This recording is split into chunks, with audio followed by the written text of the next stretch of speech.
ఎక్కడో ఉన్నటువంటి రిలయన్స్ పరిమళ నత్వాని గారికి రాజ్యసభ ఇచ్చారు కానీ, ఇంత చెప్పాలంటే 2019లో ఆయన అధికారంలోకి రావడానికి కూడా తుని ఘటన చాలా కీలకంగా ఉపయోగపడింది. అవునా కదా సార్? ఇప్పుడు అంతేగాని మరి తునిఘాటను వాడుకుని జగన్మోహన్ రెడ్డి గారు అధికారులు ఇప్పుడు తునిఘాటను చంద్రబాబు నాయుడు గారు చేయించారని జగన్మోహన్ రెడ్డి గారు ముద్రగడ పద్మనాభం గారు ఆరోపించారు పరోక్షంగానే. మరి జగన్మోహన్ రెడ్డి గారు సీఎం అయిన తర్వాత తునిఘాటం గురించి ఏమైనా ఎంక్వైరీ చేయించారా? నిజాలైనా బయట పెట్టారా? కాపులు రిజర్వేషన్ ఇచ్చారా? ముద్రగడ గారు అబ్బాయికి ఏమైనా న్యాయం చేశారా? ముద్రగడ గారి కుటుంబానికి ఏమైనా న్యాయం చేశారా? మరి ఎందుకు ఆలనకాలు నీళ్ళు ఉండడం ఏంటి? చంద్రబాబు నాయుడు గారు వ్యతిరేకించడం తప్పులే, మీకు ఇష్టం లేనప్పుడు వ్యతిరేకించడం తప్పులే. మీరు 2019 వరకు ఎలాగైతే మీరు 24-3 వరకు ఎలాగైతే వన్ సైడ్ గా ఉన్నారో ఇటు అటు ఇటు కాకుండా అలాగా ఉండుంటే ఇలా కులం మీద నెత్తిన పెట్టి మోసుండేది మిమ్మల్ని. అవస్థాల దశలో ఎందుకు రాష్ట్ర మీరు అందులోకి ప్రెస్ మీట్ పెట్టి నేను జాయిన్ అవుతే జనసేనలో జాయిన్ అవుతాను, లేకపోతే టీడీపీలో జాయిన్ అవుతాను, కానీ వైసీపీలో జాయిన్ అవనన్న వ్యక్తి మళ్ళీ వైసీపీకి వెళ్ళాలని పరిస్థితి ఏంటంట. అవును సార్, అవును. ఇప్పుడు నేను 3 సార్లు వెళ్ళాను వాళ్ళ ఇంటికి కలపడానికే. ఆ రోజు మీరు జనసేనలో రావడానికి పెట్టిన కండిషన్లు ఏంటి? అదే కండిషన్ జగన్మోహన్ రెడ్డి గారికి వెళ్తాకి ఎందుకు? ఇప్పుడు ఆ కండిషన్లు అన్ని చెప్తే ఇంకా ఇచ్చిపోతారు జనాలు. కనీసం ఇప్పుడు అంటే రీసెంట్ గా వాళ్ళకున్న దాంతో రాజ్యసభకైనా పంపించవచ్చు, ఇప్పుడు ఉన్నటువంటి దాంతోనో, లేదంటే ఏదైనా ఖాళీ అయిన దాంతోనో, లేదంటే కనీసం ఒక ఎమ్మెల్సీగా అయినా సరే ఇచ్చుకునేటువంటి అవకాశం ఉంటది కదా సార్.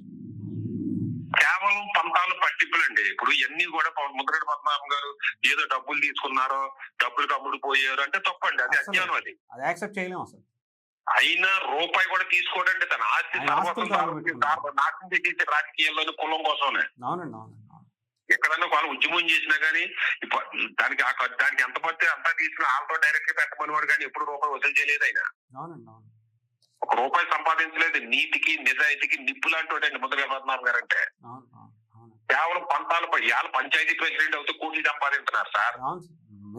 ఎమ్మెల్యే అవుతే తన కుటుంబ సభ్యులతో పెత్తనం చేపించున్నారు. ఈ రోజు కూడా ముద్రగడ పద్మనాభం గారు తన కొడుకులు కానీ తన కుటుంబ సభ్యులు కానీ రాజకీయాలు తీసుకురాలేదు, పెత్తనం చేయించలే. ఈ 2-3 సంవత్సరాల నుంచి పాపాలు అప్పుడే గిరిగారు తీపుతున్నాడు, కానీ అంతకుముందు పిల్లలు కూడా రాయించుకోడు కదండి ఆయన. తన కుటుంబం గురించి ఆలోచించలేదు, తన పిల్లల గురించి ఆలోచించలేదు, తన డబ్బు గురించి ఆలోచించలేదండి. పంతాల పట్టింపులకు పోయాడంటే ఆయన. పిల్లల గురించి మనం మాట్లాడుకుంటుంటే ముఖ్యంగా క్రాంతి గారిని ఎందుకు సార్ ఆయన అంతలా విభేదించడం, అంతలా నా దగ్గరికి రావద్దు అని చెప్పేసే అంత మాట ఎందుకు వచ్చింది సార్? వాళ్ళిద్దరికి గ్యాప్ దేని గురించి వచ్చిందంటారు సార్? అంటే రాజకీయ పరంగా విభేదించారా, లేదంటే ఏమన్నా పర్సనల్ ఇంకా వేరే ఏమన్నా కూడా ఉన్నాయా? ఇప్పుడు ఇంటికుంటారు మట్టిపోయాని ప్రతి కుటుంబంలోనే గొడవలు ఉంటాయండి. కొడుకుకి తండ్రికి కానీ, కూతురికి తండ్రికి కానీ, కోడలకి, కూతురికి ఆడపడుచుకి కానీ గొడవలు సహజం. బతుకున్నని చెప్పి శబ్దాలు చేసుకుంటా చనిపోయిన తర్వాత శవాలు చూసేటప్పుడు అడ్డు పెట్టడం తప్పండి. డెఫినెట్ గా సార్, అవును.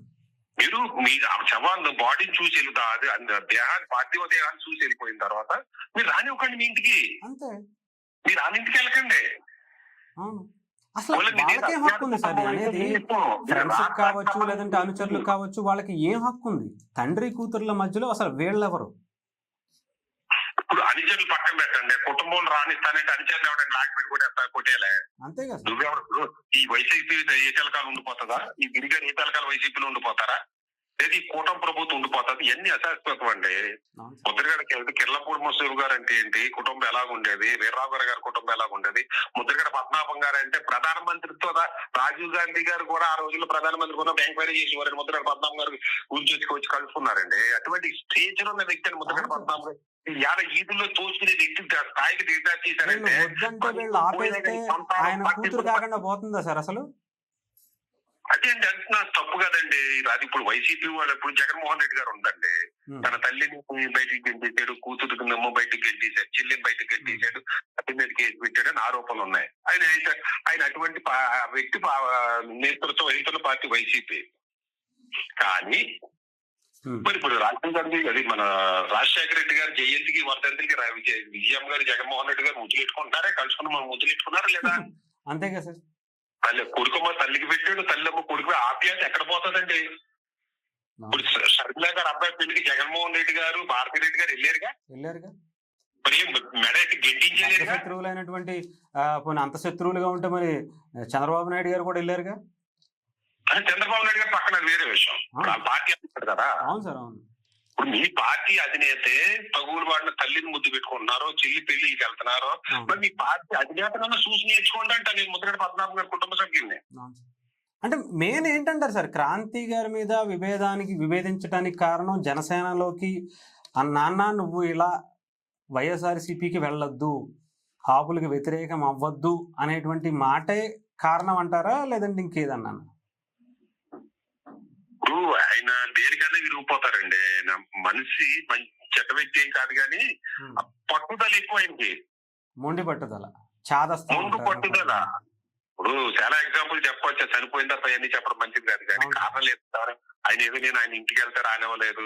కూతుర్ని క్షమించాలండి, తండ్రి క్షమించాలి. కూతుర్లు ఎంతో మంది, పిల్లలు ఎంతో మంది తిడుతుంటారు. ఇప్పుడు మనం ఇవాళ 10,000 పెట్టి రేపు పొద్దున 100 రూపాయలు ఇవ్వకపోతే మా నాన్న మంచోడు కదని బిడ్డలు తిడతారు. వాళ్ళ నైజం అటువంటి బిడ్డలు మన తల్లిదండ్రులు క్షమించాలి. అయ్యో మా ఇంట్లో పెద్ద పోయాడు, మా పులి పోయింది మాకెందుకు పంతాల పట్టింపులు, వచ్చి చూసి వెళ్ళిపోవాలి, చూస్తే ఏమొచ్చిందో చూడకపోతే ఏమొచ్చింది అని చూసుంటే ఇవాళ కుటుంబం ఇదిలో పడి ఉండేది కాదుగా. అంతే కదా. ముద్రగడ పద్మనాభం గారు గొప్పతనం గురించి చర్చించాల్సిన టీవీలో ముద్రగడ పద్మనాభం గారు కూతుర్ని వెళ్ళలేదట. ఈ పాపం ఎవరిదంటారు సార్? అల్టిమేట్ గా మీరు చెప్పండి. అసలు పెట్టుకుని స్థాయికి దిగారిపోయిందంటే ముద్రగడ మంచితనాన్ని ప్రజలకు వెళ్లకుండా చేసిందిగా. అది వైసీపీ చేసిందా, టీడీపీ చేసిందా, అయితే వైసీపీ అభిమానులు చేశారా, మీరు చేశారా, నేను చేశారా, వేరే విషయం.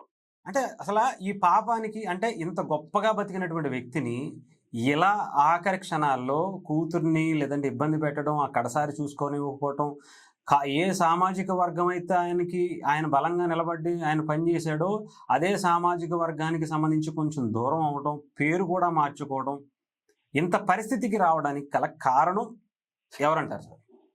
మొండితనం అండి, మొండితనం. ఇంకా చెప్పాలంటే మూర్ఖత్వం అంటే బాగోదు, ఎందుకంటే పెద్దవాళ్ళు కదా. ఇప్పుడు రేపు పొద్దున పవన్ కళ్యాణ్ గారు లాంటి వ్యక్తి చూద్దామని వచ్చినా కానీ ఇలాగంట రావద్దంటారు వీళ్ళు. ఇప్పుడు మనలాంటి వాళ్ళు ఏం అడుగుతాం సార్, మీరు రావాలి మనం అనుకుంటాను. పాప ఆయన ఎవరికి లేకుండా ఇప్పుడు పవన్ కళ్యాణ్ గారు ముద్రగడ పద్మనాభం గారు ఎన్ని మాట్లాడినాడు పాపం ఆయన ఇంట్లో మరి నేను ఓడిపించకపోతే నా పేరు మార్చుకుంటా అని చెప్పి శపథం చేసినటువంటి పరిస్థితి వచ్చింది కదా. మరి అన్ని చేసినట్టు కూడా ఆయన సంతాప తీర్మానం ఇచ్చారు కదా, చిరంజీవి గారు సంతాప తీర్మానం ఇచ్చారు కదా, అధికారులు చేయమన్నారు కదా. రేపు పొద్దున్న కూతురు నాటుకున్న వాళ్ళు పవన్ కళ్యాణ్ గారిని కూడా నువ్వు మా ఇంటికి రావద్దంటే పరువేం కాలేదు సార్. లాస్ట్ గా ఒకటి చెప్పండి సార్, అధికార లాంఛనాలను కూడా తిరస్కరించింది అని చెప్పి ఆ కుటుంబం వైఎస్ఆర్సీపీకి సంబంధించిన మాజీ ఎమ్మెల్యే నాయకుడు జొక్కంపూడి రాజా గారు ప్రెస్కి వచ్చి ఆయన సమాధానం చెప్పారు. ఎలా చూడాలి? అది జొక్కంపూడి రాజా గారి నిర్ణయం అనుకోకూడదండి. అది కుటుంబం చెప్పని ఉంటారు, వీళ్ళు చెప్పుంటారు. కుటుంబాలు ఒత్తిడిలో ఇప్పుడు గిరిగారు చిన్న వ్యక్తి కాదు కదా, బాలింగ్ గారు చిన్న వ్యక్తి కదా. వాళ్ళిద్దరికి నేను 3 గంటలు 4 గంటలు మాట్లాడాను ఎలక్షన్ ముందు. అలా మెచ్యూరిటీ ఉన్న వ్యక్తులు ఇద్దరు కూడా నాన్నగారికి భయపడి మాట్లాడేవారు కాదు, కానీ రాజకీయ మెచ్యూరిటీ చాలా ఉంది వాళ్ళిద్దరికి. తర్వాత శివాజీ గారు ఇయ్యంకుడు శివాజీ గారు కానీ, శివాజీ గారు ఇయ్యంకుడు రాంబాబు గారు కానీ ఎంతో మంది ఉన్నారండి. వాళ్ళందరితో చెప్తూ ఒక రకం ఉండేది. ఇప్పుడు అధికార లాంఛనాలు అనేది చంద్రబాబు నాయుడు గారు అత్తోరి కాదు, పవన్ కళ్యాణ్ గారు అత్తోరి కాదండి. ఈ రోజు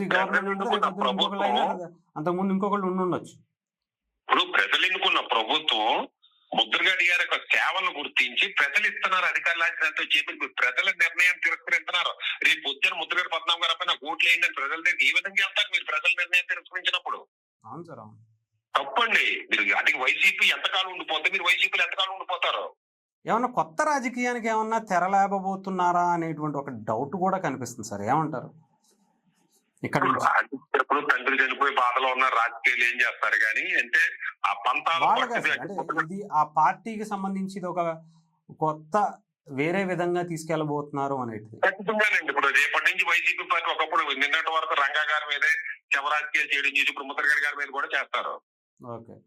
అయితే అదృష్టం ఏంటంటే తెలుగుదేశం నుంచి కానీ జనసేన నుంచి కానీ తప్పులేమి లేకుండా తక్కువ సంతాప తీర్మానంలో అధికార లాంఛనాలు ఇవ్వడం, పవన్ కళ్యాణ్ గారు ఆరోగ్యం బాగుండి ఆయన కూడా వచ్చి ఉండేవారు. వీళ్ళ తిరస్కరించారు కాబట్టి కొంత అవకాశం ఉండదు, కానీ ఖచ్చితంగా ప్రతి స్టెప్ కూడా ఒక పక్కన రంగా గారి ఇంకో పక్కన ముద్రగడ గారి శవ రాజకీయాలు చేస్తూ కాపులు ఎడగొట్టడానికి ఖచ్చితంగా వైసీపీ పనిచేస్తుంది. వైసీపీ టార్గెట్ కాపుల విభజన, కాపుల నాశనం అండి. నేను అనేక సార్లు చెప్పాను. ఇప్పుడు వరుసగా జరుగుతున్నటువంటి ఈ కాపు కాపు కాపు అని చెప్పేటువంటి టార్గెట్ లో ఇప్పుడు ఇది జరగటం, ఇది కూడా మళ్ళీ దానికి ముడిపెట్టడం ఇలాంటివి కూడా జరిగేటువంటి పరిస్థితులు ఉంటాయేమో. ఖచ్చితంగా అంటే ఇప్పుడు కాపుల విషయాలు అవన్నీ కూడా మనం ఇంకొకసారి చర్చిద్దాం, మళ్ళీ పెద్ద అయిన విషయం గురించి అవును సార్, మాట్లాడదాం.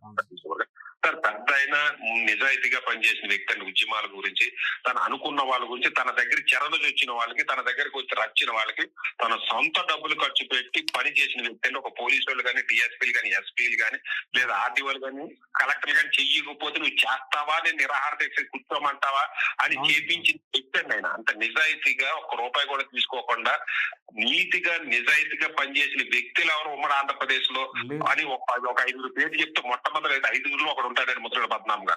అటువంటి వ్యక్తి రేపు పొద్దున రాజకీయాల్లో ఉండడం చాలా అరుదండి. మొండితనం అతని హీరోని ఒక బ్రాండ్ కింద క్రియేట్ చేసింది. అతను మొండితనం అవసరం దేశంలో తనకి చెడ్డ పేరు తీసుకొచ్చింది, కులానికి దూరం చేసిందండి.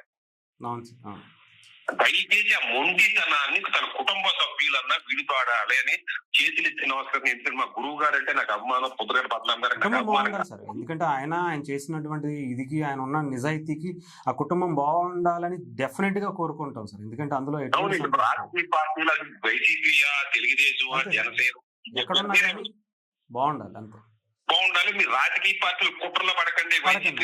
అనవసరంగా చెప్పుడు మాటలని లేదంటే ఇంకొకటో అనవసరమైనటువంటి ఆ మొండి పట్టుదలకు వెళ్ళకూడదు అనేది మీలాంటి వాళ్ళు కూడా చెప్పారు. అంతే అండి, కలిసి ఉంటారు. మీ అక్క చెల్లెళ్ళు, మీరు, మీ అమ్మ, మీ నాన్న, మీకు మీరే తోడు ఇయ్యాలి కదా రేపైనా. అంతే, నలుగురికి మంచి చెప్పే కుటుంబం, నలుగురికి మంచి చేసే కుటుంబం, అంతా ఆ కుటుంబం బాగుండాలి, కలిసి ఉండాలి, అంతే కదా సార్. అంతే. ఇప్పుడు జగన్మోహన్ రెడ్డి గారు తల్లికే స్థానం లేదు, చెల్లికే స్థానం లేదు, మీకు ఇచ్చేస్తారా? అంతే కదా సార్. ఆలోచించు, ఎవరికొకటి విద్యలు కాదండి, మన బిడ్డలో తప్పుడు బంధాలు సావుల్లో కూడా కలుసుకోకపోతే ఎట్లాగండి? నిజమే సార్, అంతే కలుసుకోవాలి. ఇంటికి రానివ్వకండి, మీరు వాళ్ళ ఇంటికి వెళ్ళకండి, తప్పులేదు. సావులో కలుసుకోండి, అంతే, తప్పే. అంతకంటే ఇది లేదండి, అది మిగిలిన వాళ్ళ ఇష్టం అది. Right sir, right sir. Thank you so much sir. ఏదేమైనా కానీ ఆ కుటుంబం అంటే ఇంత గొప్పగా బ్రతికినటువంటి కుటుంబం మధ్య ఎలాంటి రావటం అనేది కొంత దురదృష్టకరమే. డెఫినెట్గా ఆ కుటుంబం కలవాలి. ఈసారైనా సరే ఆయన ఆత్మకు శాంతి చేకూరాలని కోరుకుంటున్నాను.